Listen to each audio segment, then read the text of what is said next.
अभी इलाहाबाद प्रयागराज में कुंभ का मेला लगा हुआ है। ये कुंभ का मेला 4 जगह लगता है।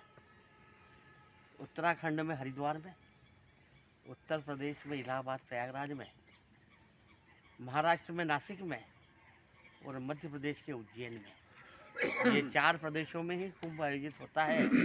हमारे मध्य प्रदेश में भी कुंभ का आयोजन होता है, इसलिए हमारा प्रदेश भी भाग्यशाली है कि यहाँ 12 वर्ष में एक बार कुंभ का मेला लगता है। ये कुंभ के मेले हर 12 साल में चारों जगह लगते हैं और 6 साल में अर्ध कुंभ होते हैं।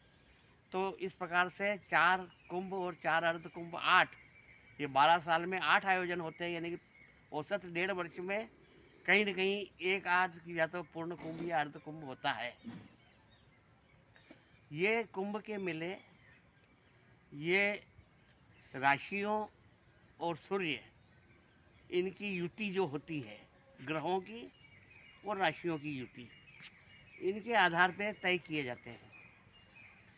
ये जो कुंभ का मेला इलाहाबाद में पड़ता है प्रयागराज में, इसके लिए रामचरितमानस में तुलसीदास जी ने लिखा कि ये कब पड़ता है। माघ मकर गत रवि जब होई, तीरथ पति ही आई सब कोई, संगम सिंहासन सुटि सोहा, छत्र अक्षय बट मुनि मन मोहा। ये संगम यहाँ पर माघ मकर गत रवि जब होई, माघ के महीने में जब सूर्य मकर राशि पर होता है और गुरु वृषभ राशि पे होता है, उस युति पर प्रयागराज में कुंभ का मेला लगता है।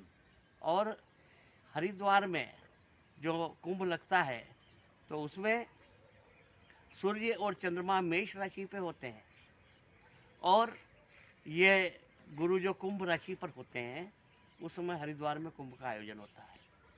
और नासिक में जब सूर्य और चंद्रमा कर्क राशि पर होते हैं और गुरु सिंह राशि पर होते हैं, तब नासिक में प्रयागराज का इसका कुंभ का मेला पड़ता है। और जब सूर्य तुला राशि पर होते हैं और गुरु वृश्चिक राशि पर होते हैं, तब उज्जैन में कुंभ का मेला।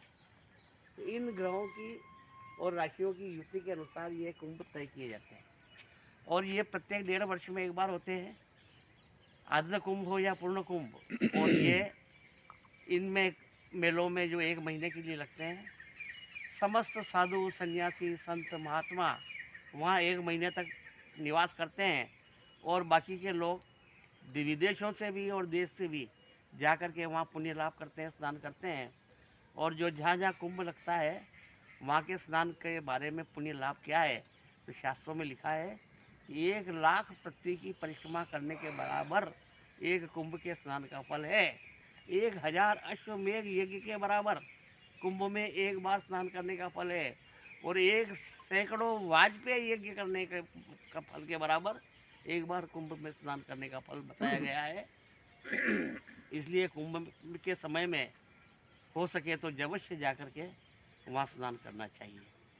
ये इन 4 जगह ही कुंभ का मेला क्यों लगता है, इसके लिए पौराणिक आख्यान ये है कि जब समुद्र मंथन हुआ था और धन्वंतरी जी अमृत का कलश लेकर के प्रकट हुए थे, तब उस अमृत को पीने के लिए राक्षसों और देवताओं में छीना झपटी मचने लगी।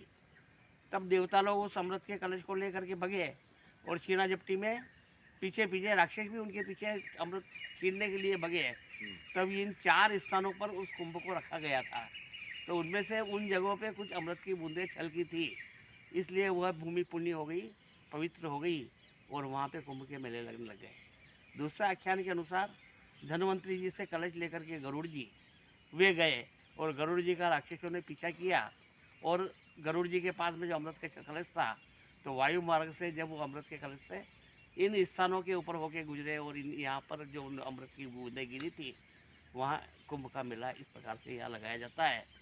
इसलिए ये कुंभ के मेले जो है, ये हमारे देश की सांस्कृतिक, सामाजिक, धार्मिक और आध्यात्मिक संपदा के प्रतीक है और इनसे हमारे देश में सनातन धर्म की वृद्धि होती है और देश एक सूत्र में बंधा रहता है।